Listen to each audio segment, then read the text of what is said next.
Zee 24 तासच्या दणक्यानंतर Pune जमीन व्यवहार रद्द करण्याची घोषणा अजित पवारांनी केली आणि यासाठी झी 24 तास वृत्तवाहिनीचे आभार मानलेले आहेत। झी 24 तासच्या धाडसाचं कौतुक काँग्रेस नेते विजय वडेट्टीवार यांनी मांडलेलं आहे। झी 24 तासनं जे धाडस दाखवलं या धाडसाचं कौतुक अशा शब्दामध्ये विजय वडेट्टीवार यांनी झी 24 तास वृत्तवाहिनीबाबत गौरवोद्गार काढलेले आहेत। या प्रकरणातील सर्व दोषींवर कारवाई केली जावी अशी मागणी सुद्धा विजय वडेट्टीवार यांनी केलेली आहे।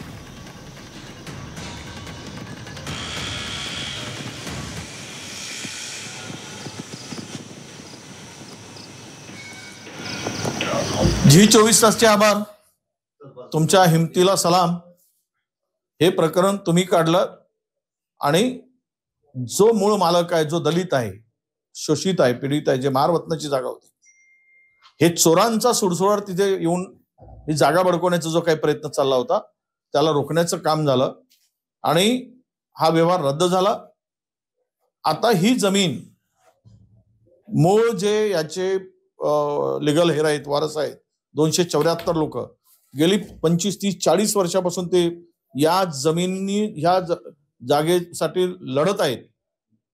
कोर्ट कचेऱ्या हे सगळं करत आहेत आणि त्यांना ती जागा आता देण्याचा आदेश सुद्धा सरकारने करावा। महारत्नाची जागा आहे, त्या मूळ मालकाला दिली गेली पाहिजेत, नाहीतर पुन्हा कोणीतरी भामटा येईल आणि पुन्हा ती जागा बडकून घेईल।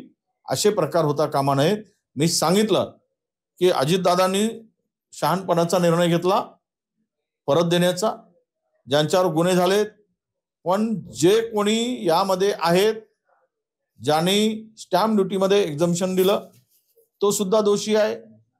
यामध्ये उद्योग संचालनालयाचे जे अधिकारी आहेत, तो 24 तासामध्ये प्रस्ताव मंजूर करून दिला, ते पण यामध्ये दोषी आहेत।